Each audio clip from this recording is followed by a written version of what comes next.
Goosebumps Horrorland, The Scream of the Haunted Mask, written by Oral Stein, read by Little Book Owl.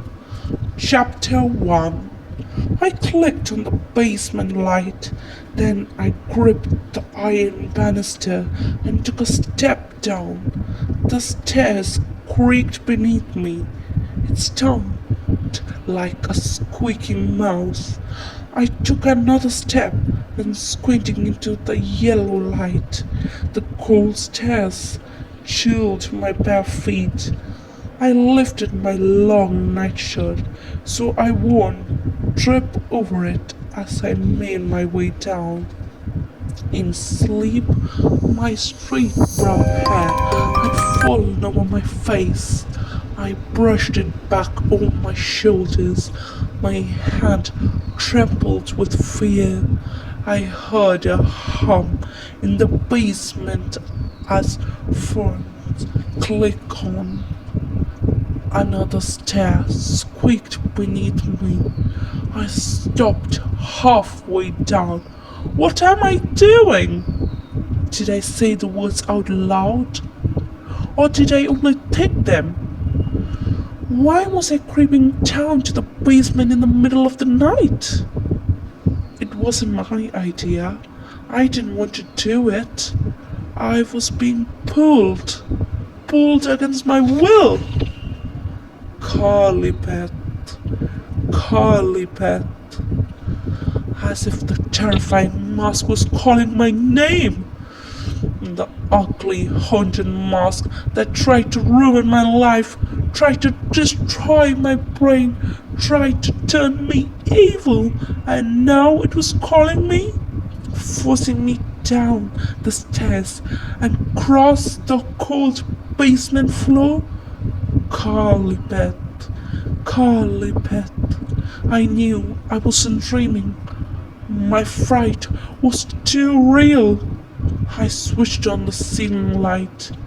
It glowed of the bright red vinyl shells and couch in our playroom. I grabbed the edge of the ping pong table. I tried to stop myself, tried to hold myself back, but the pull of the mask was too strong. I suddenly felt so weak and tiny, like a piece of dust caught in a powerful vacuum cleaner. My hands flew off the table. I stumbled forward, my toe dangling in the strands of the white shag rug.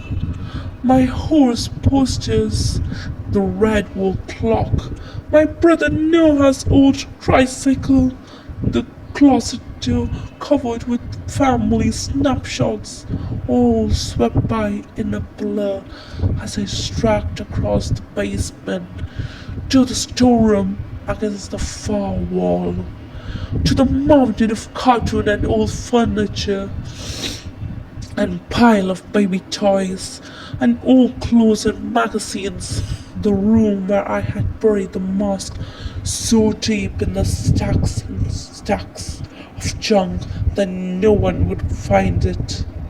And now it was calling me, pulling me. Carlipet, Carlipet, was a whisper only inside my head. The sound of my own name went shiver after shiver down the back of my neck. I know what it wanted. I know why it woke me up and called me from my bedroom. It wanted me to uncover the metal box where I had buried it away, to unlock the box and free it, to pull it on again this year, to let its evil sweep over me once more. The haunted mask was ready to take over my mind again and force me to do its evil. I couldn't let that happen. I would never let that happen again. But here I was, stepping into the dark storage room, squinting at the piles of curtains and old furniture. Here I was, unable to fight it. My legs trembled as I lifted the first box, shivering in my thin nightskirt. I pulled the heavy cartoon off the pile and set it down beside me. Then I reached for the next carton. I can't stop myself! My voice came out in a choked whisper. I wanted to turn away. I wanted to run. Instead, I bent and pulled the metal box out from its hiding place, an old black box with a heavy clasp. I let out a gasp. The box felt warm. What was I doing? Why couldn't I stop my hands? My heart skipped a beat. I made a choking sound as I unlocked the box and lifted the lid. Folded inside the box, the mask lit up a green glow. I gasped, and the two crooked rows of fangs, the fat rubbery lips grinned up at me. Stop, Colibet, stop! Don't do it! I pleaded with myself, but I was no longer in control. I wrapped one hand around the bumpy bald head of the mask and lifted it from the box. Oh! A groan escaped my throat. The mask felt like human flesh. The chin pointed, bobbed up and down. The rubbery lips made a bub sound as they rubbed together. I couldn't breathe. My chest felt ready to burst. I let the box fall to the floor and raised the ugly mask high over my head. The sunken eye holes grew wider. The worm-like lips made them bub sound. The basement cold wrapped around me. I could feel my muscles tighten. My whole body was stiff. With fear, I began to lower the mask, lower it over my head. I felt the warm, rubbery material against my hair. I tugged it down, soft as human skin. The mask slid over my forehead, and then, no! A shout burst through my throat. A scream of fear and anger, all mixed. The force of the shout gave me strength. I pulled the mask up and jerked it away from me. No! You are not going to overpower me. I'm not going to wear you again. You ever again. I gripped the watery cheeks of the mask in my fist.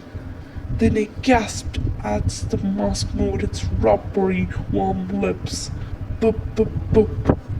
The lips parted and the fangs tilted up, and the haunted mask opened its mouth in a long, deafening scream. Chapter 2. The next afternoon, my friend Sabrina Masson followed me onto the bus. We rode in every day to our after-school job. Colibet, are you okay? Sabrina asked, swinging her backpack off her shoulders. You look like something my cat coughed up. I laughed. Why don't you say that what you really think, Sabrina? Sabrina and I have been best friends since third grade, so we can almost always say whatever's on our mind without either of us getting hurt. We are both 12, but Sabrina looks at least 16. She's taller and dark and graceful, sophisticated look with long black hair and enormous black eyes. I'm stuck with this little pixel face, a tiny stub of nose, and a skinny mouse body. I'm actually a month older than Sabrina, but people think I'm her younger sister. The bus started up with a bump. Sabrina and I spilled health into the nearest seat. We dropped our backpacks on the floor in front of us. Sabrina began to tie her hair back in a ponytail. She turned to me. So, let me guess. You were up all night thinking about Grace Tedman? Huh? I gave her shoulder a hard shove. Hello? Earthly Earth calling Sabrina. I don't have a crush on Grace Tedman. Sabrina's dark eyes flashed. Then what did I see at Steve's Boswell's party last Friday night? I could feel my cheeks turning hot. I knew I was blushing. I wish I could do something about that. Is there a way to learn how to keep your face from turning red? Sabrina, don't be a rat, I said. Total truth, he tried to kiss me, and his braces cut my lips. We both laughed. The bus hit a bump, and it made me hiccup. Sabrina tugged at the brown suit vest. She wore over 2 t-shirts. She really is into clothes these days. I merely put on jeans and anything I can find in my t-shirt drawer. So, Colbert, if you weren't up all night thinking about the Sten man, why is the dark rings under your eyes? I'm serious. You've been totally pale and droppy all day. I sighed and stared out the stained bus window, and sidewalk were covered with deep blanket of brown leaves scattered in the wind. We rolled past the library with its tall white columns, then past Romer's flower store with a wheelbarrow of yellow and orange flowers in front. Should I tell Sabrina the truth? Yes, I decided. I couldn't tell anyone else about what happened last night. No one would believe it. My mom would just tell me to stop watching the Science Feed channel. But Sabrina was there that Halloween. She saw the haunted mask. She saw what happened to me when I wore it. Sabrina believed. So I told her the whole story.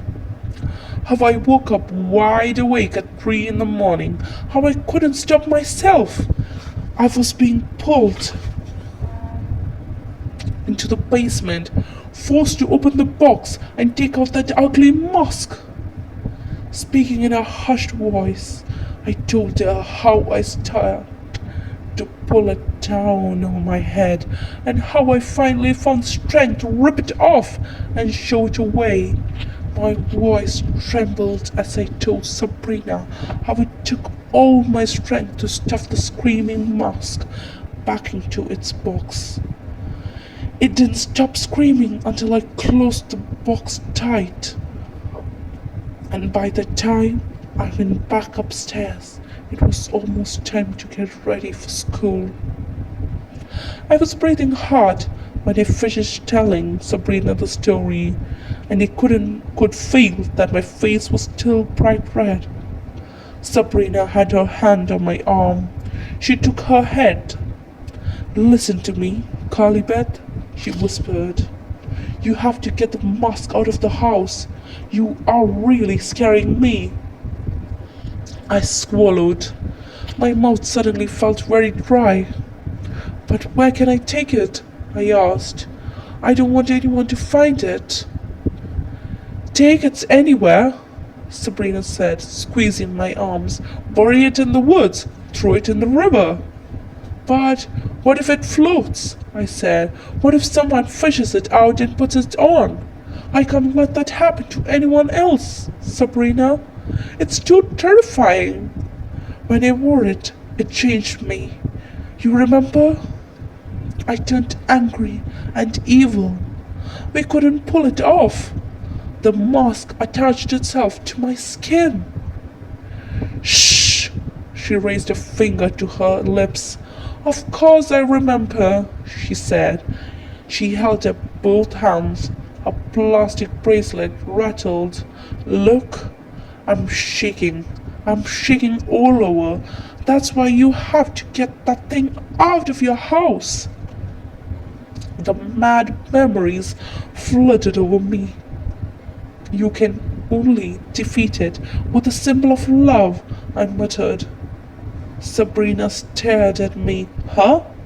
Remember, I said, I found a symbol of love?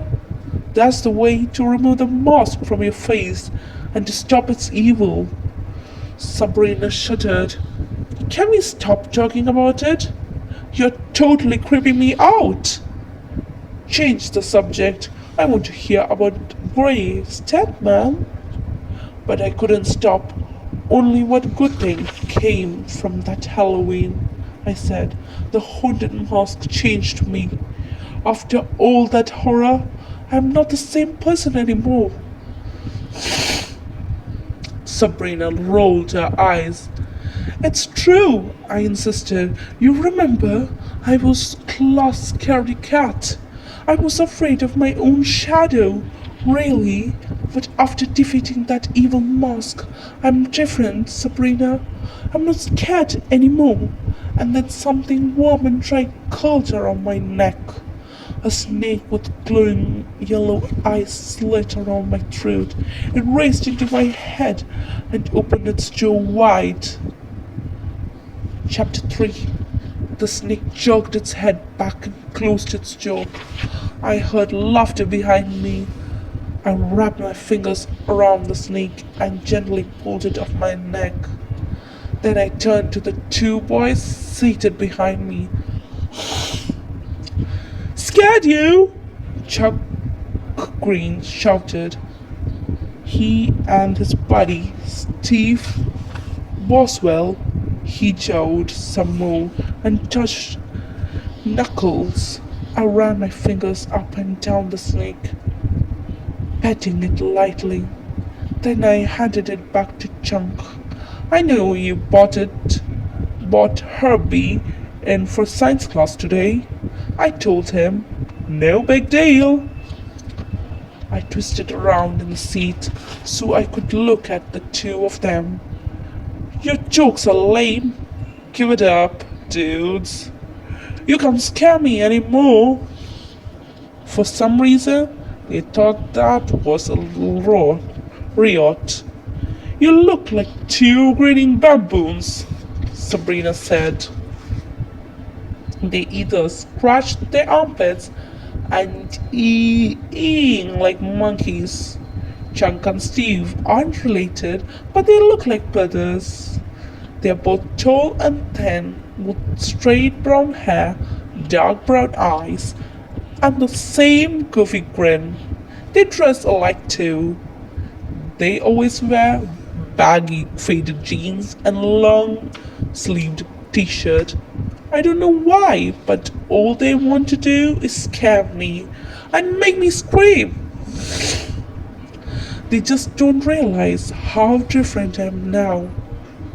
Steve leaned over and messed up my hair. It's almost Halloween, he said. Are you going to hide under your bed this year? Till it's over? Chucky howled some more. Like it was real funny joke. Sabrina and I both rolled our eyes. I just saw something kinda scary, I said. Like what? Steve asked. I pointed out the window. Wasn't that your house that went by 3 or 4 blocks ago? Huh? They both jumped up and grabbed their backpacks and went running to the front of the bus. Hey! Stop! Stop! Sabrina and I laughed as they scrambled off the bus. We waved out the window as the bus pulled away. They're totally immature, Sabrina said, like they should be repeating fourth grade or something. I smoothed my hair down with both hands. Then I settled back in the seat. I could still feel the chill of the snake on my neck. Sabrina waved to someone out the window. Her plastic bracelet gangled. Then she turned and started saying something to me, but I couldn't hear her. She sounded far away. Her voice was like an echo of an echo, drowned out by a high, frightening scream. The scream of the haunted mask! I struggled to hear Sabrina, but I couldn't shut out the mask's shrill wail. Couldn't shut it out. Couldn't shut it out. I covered my ears, hoping it would stop. What's wrong, Carly-Beth? Sabrina gripped my hands and started shaking me. What's wrong? Don't you hear it too? I cried. She squatted at me. Hear what? No. It's inside my head now. What am I going to do? Chapter 4. Sabrina and I climbed off the bus at the last stop. The screaming in my ears had faded, but I felt a little dizzy and weird. I took a long, deep breath. The air smelled so fresh here at the farm on the edge of town. It smelled like cut grass and autumn leaves and flowers. Sabrina and I started walking up the gravel path to the tall white farmhouse.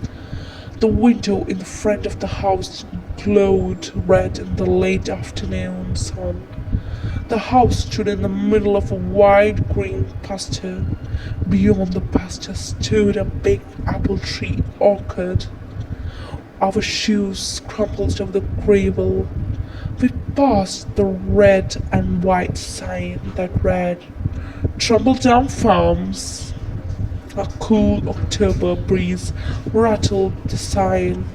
A bunch of squeaking blackbirds perching on the satellite dish behind the house. High in the sky, I saw a red hawk snoop low, then float up again. The wind made the tall pasture grass till one way, then the other. Almost Halloween, Sabrina muttered, leaning into the wind. We have to think of some Halloween project for the little bees. Our new job was helping Mrs. Lynch taking care of 8 kindergarten kids in the Tumbledown Farm after school program. Don't call them beasts, I scolded. I think they're cute. Cute? Sabrina's dark eyes flashed. Do you call stuffing crayons up your nose cute? Only Jeeves did that, I said. And we got the crayons out with only a little cry, didn't we? Mrs. Lang saying that one bad apple in every bushel, Sabrina said. I shook my head. Jesse's not a bad apple. He's only 5. Colleen is my favorite, Sabrina said. He's like a miniature old gentleman. If you tell him to do something, he gives you a sharp salute and then he does it. Colin still sucks his thumb, I said.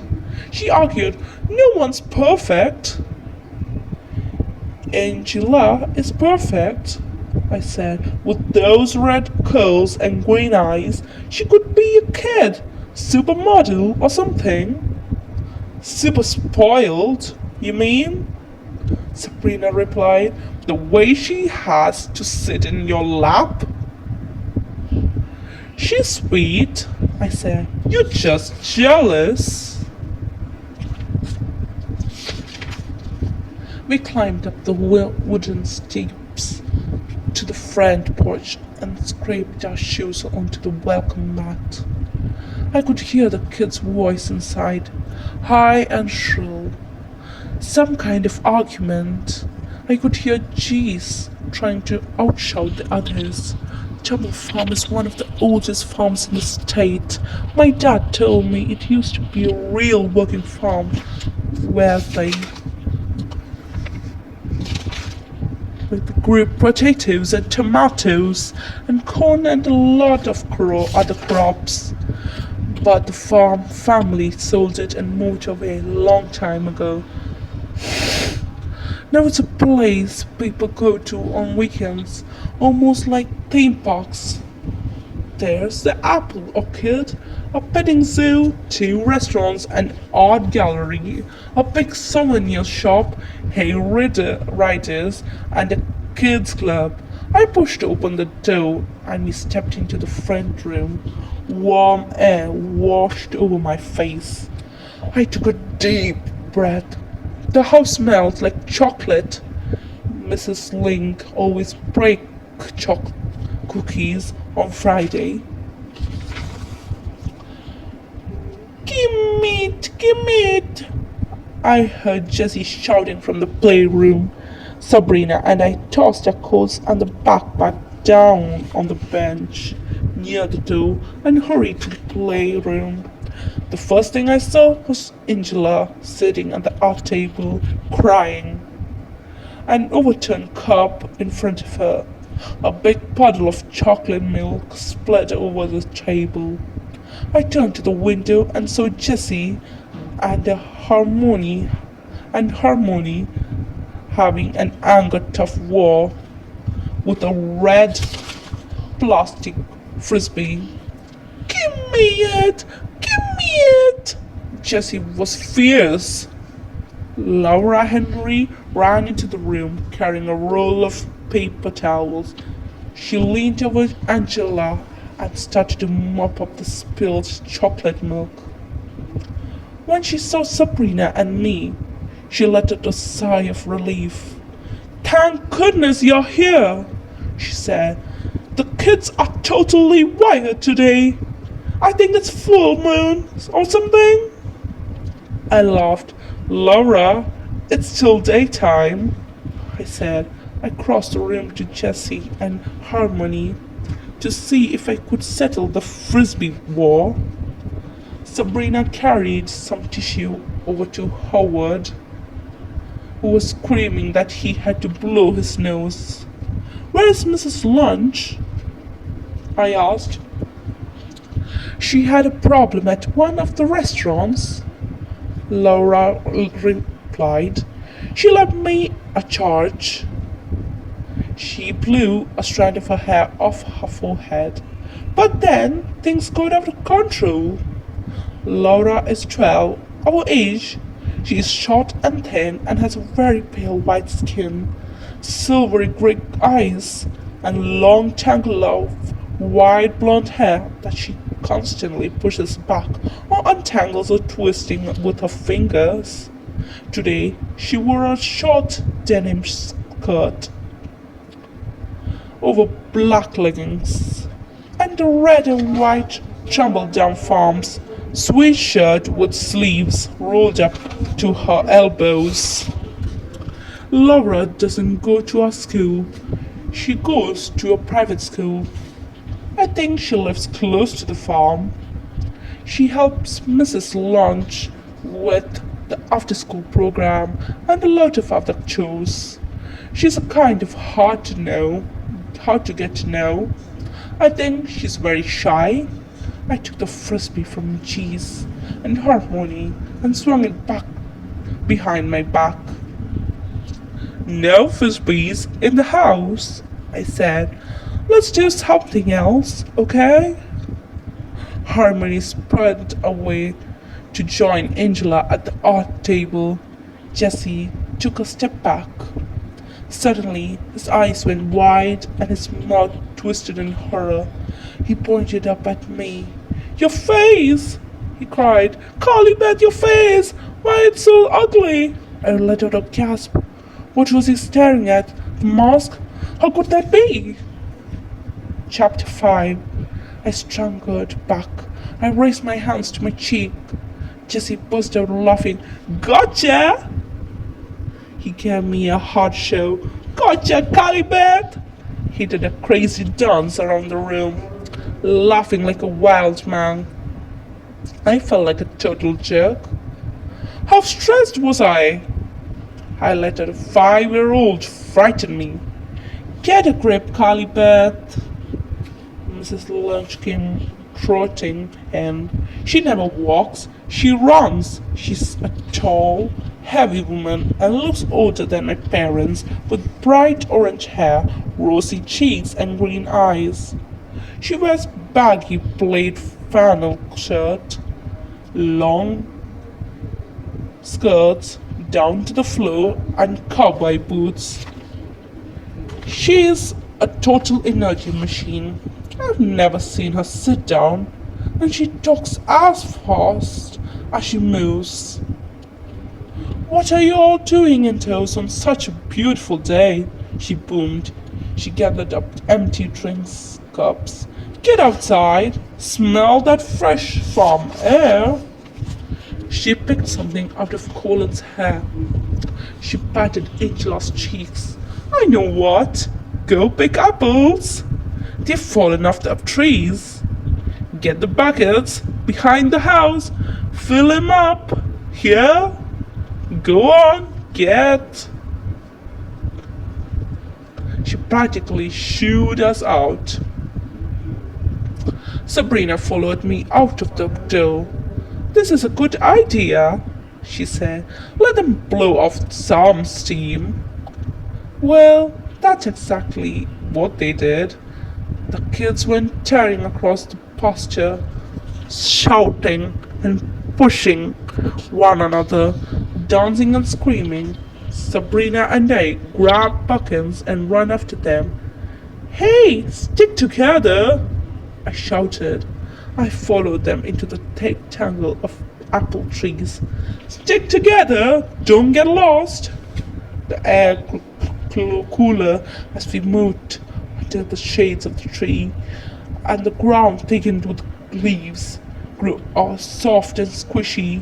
Jeez, don't throw apples! Sabrina shouted. Hey, stop! No throwing apples! I yelled. You shouldn't hurt anybody here. Hey! Angela came running to me, crying and rubbing her head. Jessie, hit me! I hugged her and gave her head a kiss. All better? Oh, yuck! Howard was making faces, bending over something in the leaves. Other kids hurried to join him. Oh, yuck!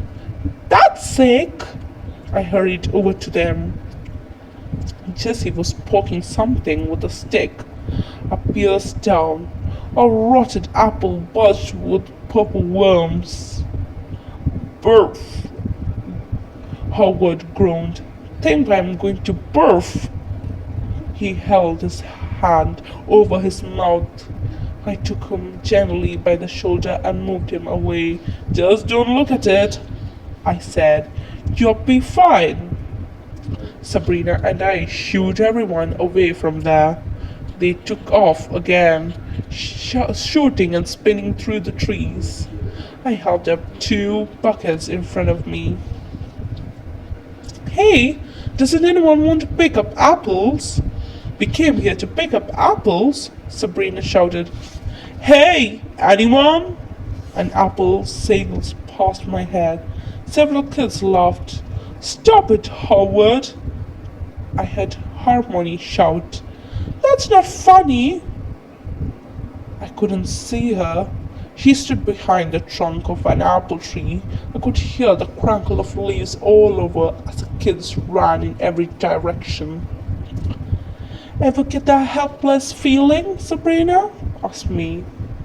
I laughed. You were right. They are beasts, at least today. We followed the kids through the trees to the far side of the orchard.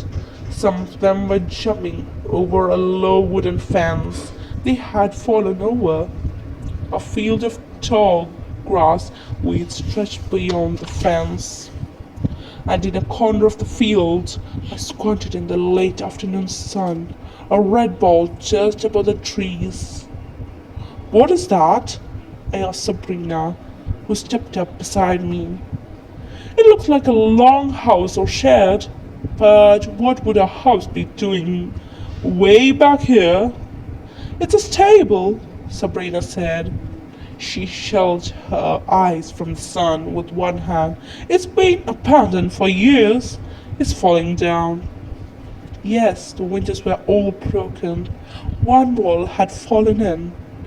Part of the shingled roof has collapsed. I turned and saw Howard and Jessie darting across the field, pulling Harmony with them. They were heading for the empty stable. Come back! Sabrina shouted. Hey, you guys, come back! They giggled and kept running. Several other kids began to follow them. I cupped my arms around my mouth to shout at them, but I stopped when I heard the sound. I listened hard. Was that a horse whinny? Was that a house whine? From the abandoned stable? Impossible, I told myself, but there I heard it again. I poked Sabrina inside. Did you hear that? She frowned at me. Hear what? I thought I heard something. A horse, maybe. Let's go check out this old stable, I said. I stared, pushing through the tall grass. No, wait! Sabrina grabbed my arm and held me back.